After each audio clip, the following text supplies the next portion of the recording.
O të khëdhë Allahu Ibrahim e Khalila. Ka thonë Kurani, e mori Allahu Ibrahimin dashmin e vetë, e donë të shumë, dhe i e donë të Allahu në madhushëm pa kufi.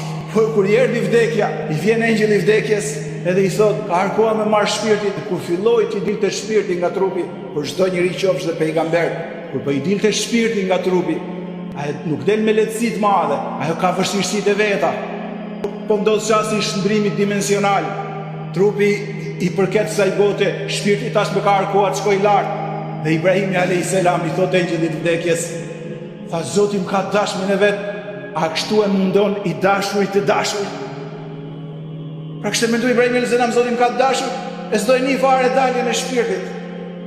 Engjëlli i vdekjes i mençur shumë, i thot o Ibrahim, o i dashmi Allahu, do ti që e don Allahun shumë, a nuk bën i dashur i sakrifica për dashurin për ta taku? A nuk po bën sakrificë për ta dhënë shpirtin dhe në mundimet e saj për ta taku dashurin tënd? Ta vazhdo, se në rrugën e mbarje. Dhe e ka dhënë Ibrahimi a.s. shpirtin pastaj me kënaqësi, sepse i dashuri do të takon të dashurin e vet. Dhe inshallah, vëllezër motra nderuara, ju begatofti madhi Zoti, inshallah Allahu qof dhe grincën dashuria ti këtë për ne.